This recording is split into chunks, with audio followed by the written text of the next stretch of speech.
يا أيها الذين آمنوا لا تأكلوا أموالكم بينكم بالباطل إلا أن تكون تجارة عن تراض منكم ولا تقتلوا أنفسكم إن الله كان بكم رحيما ومن يفعل ذلك عدوانا وظلما فسوف نصليه نارا وَكَانَ ذَلِكَ عَلَى اللَّهِ يَسِيرًا۔ ان آیات کا ترجمہ یہ ہے، اے ایمان والو، آپس میں ایک دوسرے کے مال ناحق طریقے سے نہ کھاؤ، الا یہ کہ کوئی تجارت باہمی رضامندی سے وجود میں آئی ہو، اور اپنے آپ کو قتل نہ کرو، یقین جانو اللہ تم پر بہت مہربان ہے۔ اور جو شخص زیادتی اور ظلم کے طور پر ایسا کرے گا تو ہم اس کو آگ میں داخل کریں گے، اور یہ بات اللہ کے لیے بالکل آسان ہے۔ جیسا کہ سورہ نساء کے شروع میں عرض کیا گیا تھا، اس سورت کا بیشتر حصہ مسلمان معاشرے کی اصلاح کے احکام پر مشتمل ہے، اور اصلاح معاشرہ کے لیے جو مختلف ضروری ہدایات ہیں اللہ تبارک و تعالی نے سورہ نساء میں وہ عطا فرمائی ہے، اور ان چیزوں سے بچنے کی تلقین فرمائی ہے جو معاشرے کی فضا کو مکدر کرتے ہیں یا اس میں فتنہ اور فساد پھیلاتے ہیں۔ چنانچہ اس سلسلے میں پچھلی آیات میں خاندانی نظام سے متعلق کچھ ضروری ہدایات عطا فرمائی گئی تھی۔ انسان کے معاشرے میں فساد پھیلانے والی دوسری بڑی چیز وہ اس کے مال ہوتے ہیں، مال جائیداد، یعنی بسا اوقات معاشرے میں فساد پھیلتا ہے مال کی وجہ سے، مال کی حرص کی وجہ سے، مال کو ناجائز طریقے سے حاصل کرنے کی فکر کی وجہ سے۔ تو اس لیے اللہ تبارک و تعالی نے یہاں اب دوسرا حکم اس مال سے متعلق عطا فرمایا ہے، اور ایک عمومی اصطلاح استعمال کی ہے کہ لا تأکلوا اموالکم بینکم بالباطل،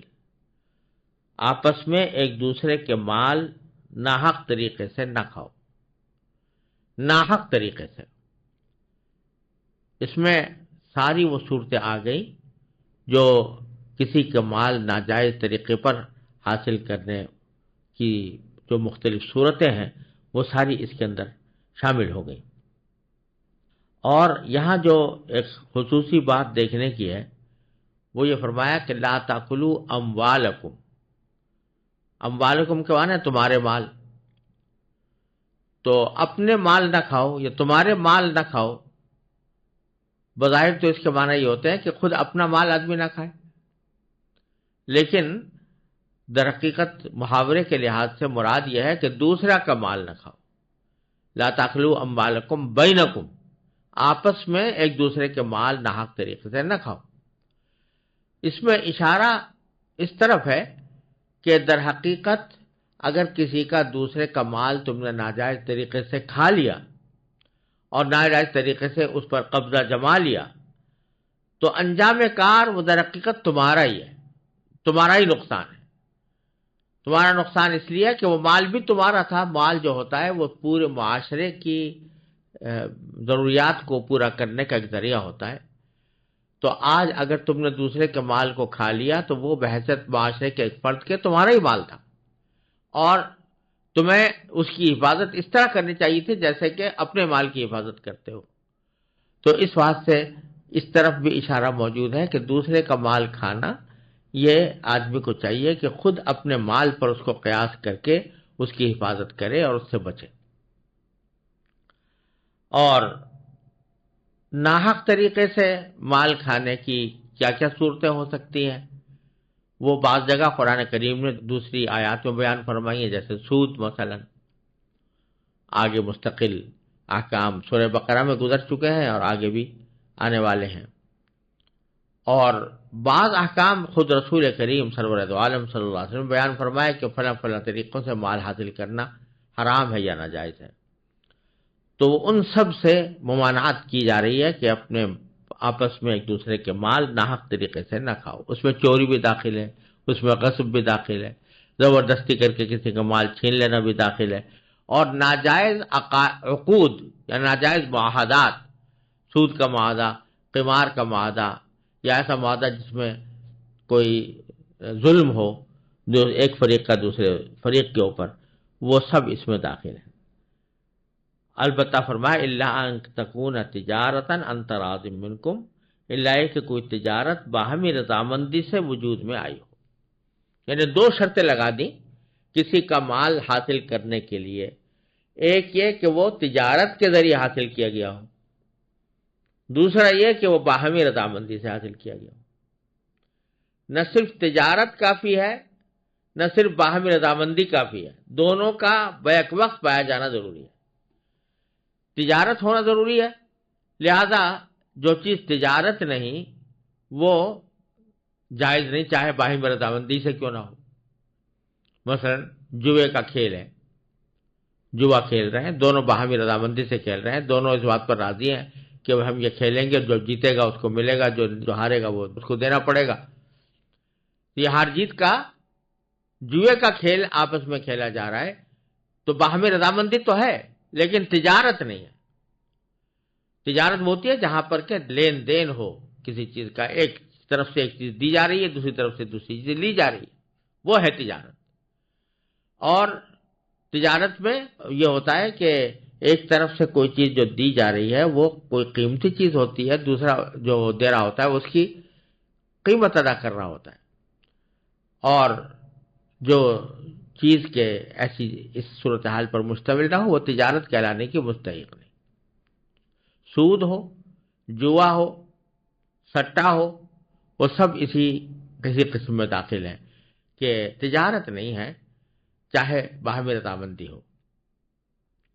اور باہمی رضامندی ہو، صرف باہمی رضامندی بھی کافی نہیں جب تک کہ تجارت نہ ہو، اور صرف تجارت بھی کافی نہیں جب تک کہ باہمی رضامندی نہ ہو. یعنی بیع تو ہو گئی لیکن کسی نے شرما شرمی کر لی، کسی کے دباؤ میں آ کر لی، دل نہیں چاہ رہا تھا کہ میں یہ چیز دوسرے کو بیچوں، لیکن اس نے کسی دباؤ میں آ کر کہ مثلا کسی سفارش آ گئی تھی کہ اس کو بیچ دو، اب دل تو اندر سے نہیں چاہ رہا تھا لیکن بیچ دیا. یا یہ کہ کوئی شخص سر پہ سوار ہو گیا کہ مجھے کم قیمت میں دو، اب اس کا دل تو نہیں چاہ رہا تھا کہ کم قیمت میں دیتا، لیکن سوچا کہ اس بلا کو سر سے ٹالنے کے لیے کیا کروں، یہ بلا مسلط ہو گئی ہے، یہ میرا پیچھا نہیں چھوڑ رہا، لہذا کم قیمت پر بیچ دیا. تو حقیقی رضامندی نہیں پائی گئی. جب حقیقی رضامندی نہ پائی جائے تو پھر وہ چاہے تجارت ہی کیوں نہ ہو، بیع بھی صحیح ہو رہی ہو، اجارہ ہو رہا ہو، جو عقود صحیح ہیں ان میں سے کوئی عقد انجام دیا جا رہا ہو، لیکن اگر باہمی رضامندی نہیں ہے تو پھر وہ تجارت وہ بھی جائز نہیں. اسی لیے فقہاء کرام نے فرمایا کہ مضطر کی بیع یا مکرہ کی بیع یہ مکروہ ہے اگر ثمن مثل سے زیادہ ہو. یعنی بازار قیمت سے کسی کے اوپر زبردستی کی اور اس نے زبردستی کوئی چیز بیچ دی اپنی، اور وہ بازاری قیمت سے کم پر بیچ دی. یا یہ کہ کوئی شخص تھا بیچارہ، وہ بھوک سے بےتاب ہو رہا تھا اور اس کے پاس کچھ تھا نہیں، اس نے مضطر ہونے کی حالت میں اپنی کوئی چیز سستے داموں اس طرح بیچ دی کہ جو بازار کی قیمت سے بہت زیادہ کم تھی. تو ایسی صورت میں جو اس کی اصل قیمت ہے اس کو حاصل کرنے کا پورا حق حاصل ہے. وہ اگر اس طرح کم قیمت پر کوئی شخص لے گا تو وہ ترازی نہیں ہے، حقیقت میں آپس کی رضامندی نہیں ہے، اس واسطے وہ تجارت ہونے کے باوجود ناجائز ہے. اسی سے یہ بات معلوم ہوئی کہ بعض اوقات لوگ خریداری کے وقت میں کسی بیچنے والے پر اتنا دباؤ ڈالتے ہیں کم کرانے کا کہ جس سے وہ آخر میں ضد ہو کر بیچ چھوڑ دیتا ہے، اندر سے اس کا دل نہیں چاہ رہا ہوتا. یہ بات کسی کے لیے جائز نہیں ہے کہ وہ اس طرح کرے. نبی کریم صلی اللہ علیہ وسلم کا ارشاد ہے کہ لا یحل مال امرئ مسلم الا بطیب نفس منہ، کسی مسلمان کا مال حلال نہیں ہوتا جب تک کہ اس کی طیب نفس نہ ہو، یعنی خوش دلی نہ ہو، خوش دلی سے نہ دے رہا ہو۔ پھر آگے فرمایا وَلَا تَقْتُلُوا أَنفُسَكُمْ۔ یہ جملہ بہت مختصر ہے اور اس کے ظاہری معنی یہ ہے کہ تم ایک دوسرے کو قتل نہ کرو۔ قتل کی ممانعت کی جا رہی ہے، اور یہاں پر بھی وہی بات ہے کہ تعبیر یہ اختیار کی گئی ہے کہ لا تقتلوا انفسکم، تم اپنے آپ کو قتل نہ کرو۔ اب مراد یہاں پر خودکشی کی ممانعت نہیں، خودکشی کی ممانعت کے لیے دوسری آیات موجود ہیں، بظاہر اس سے مراد خودکشی کی ممانعت نہیں ہے، بلکہ بتلانا یہ مقصود ہے کہ کسی دوسرے کو قتل کرنا یہ ایسا ہی جیسے اپنے آپ کو قتل کر لیا، کیونکہ وہ بھی انسان ہے، تم بھی انسان ہو، اور تم اگر قتل کرو گے کسی دوسرے کو تو اس کا انجام یہ ہوگا کہ لوگوں میں قتل کی برائی رفتہ رفتہ کم ہوتی جائے گی، اور لوگوں کے اندر سے قتل کے جرم کی سنگینی لوگوں کے دلوں سے مٹتی جائے گی۔ اس کے نتیجے میں کیا بعید ہے کہ کوئی شخص تمہیں بھی قتل کر ڈالے۔ تو در حقیقت کسی دوسرے کو قتل کر کے تم خود اپنے قتل کا سبب بھی بن سکتے ہو، اور جب معاشرے کے اندر قتل و غارت گری کی فضا ہوتی ہے تو در حقیقت وہ پورے معاشرے کے لیے ایک موت کے سے کم نہیں ہے، اس لیے یہ تعبیر اختیار فرمائی گئی ہے۔ تو اس سے ایک معنی تو اس کے یہ ہے کہ قتل نہ کرو کسی کو، قتل کی ممانعت ہے۔ دوسرے اس کے معنی یہ بھی ہو سکتے ہیں کہ یہاں پر قتل سے مراد در حقیقت جسمانی قتل نہیں ہے، بلکہ روحانی قتل ہے، اور نتائج اور معیشت اور معاشرت کے لحاظ سے جو تباہی و بربادی پھیل سکتی ہے اس کو قتل سے تعبیر کیا گیا۔ یعنی یہ فرمایا گیا، گویا یہ فرمایا گیا کہ تم آپس میں ایک دوسرے کے مال ناحق طریقے سے نہ کھاؤ، اور صرف تجارت کے ذریعے مال حاصل کرو، وہ تجارت جو باہمی رضامندی سے ہوئی ہو۔ اس کے خلاف کوئی اور طریقہ اختیار کرو گے تو یہ بالآخر معاشرے کی تباہی پر منتج ہوگا۔ وہ در حقیقت ایسا کام کرنا خود اپنے آپ کو قتل کرنے کے مرادف ہے۔ مثلا جیسے سود ہے، اگر سود کا لین دین عام ہو جائے، پھیل جائے، تو اس کے نتائج بد صرف دو فریقوں پر تک کی حد تک محدود نہیں رہتے کہ انہوں نے دو آپس میں سود لیا یا دیا، بلکہ اس کے نتائج بد پورے معاشرے کو بھگتنے پڑتے ہیں۔ میں نے اپنی متعدد تالیفات میں سود سے معاشرے کے اندر جو فساد پھیلتا ہے اور خود معیشت کو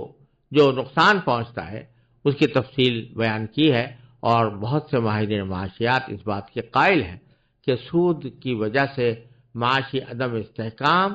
اور معاشی نقصانات کا ایک سیلاب ہے جو سود کی وجہ سے آتا ہے، اور اس کے نتیجے میں پورے معاشرے کو تباہی اور بربادی کا سامنا کرنا پڑتا ہے۔ تو عین ممکن ہے کہ یہاں اللہ تبارک و تعالیٰ نے لا تقتلوا انفسکم فرما کر ان تمام برے نتائج کی طرف انسان کو متوجہ فرمایا ہو۔ ان اللہ کان بکم رحیما، پھر فرمایا کہ اللہ تعالیٰ بے شک تمہارے اوپر بہت رحم کرنے والا ہے۔ تو ہم نے جو کچھ حکم تمہیں دیا ہے، چاہے وہ مال سے متعلق ہو یا نکاح سے متعلق ہو یا اولاد سے متعلق ہو، اس کا مقصد سوائے تم پر رحم کرنے کے کچھ اور نہیں۔ اللہ تعالیٰ چاہتے ہیں کہ تم پر رحم کر کے تمہیں صحیح راستے پر رکھیں تاکہ تمہاری دنیا و آخرت درست ہو۔ تو اس واسطے اللہ تعالیٰ کا ہر حکم اور ہر ہدایت وہ در حقیقت اللہ تعالیٰ کی رحمت پر مبنی ہے۔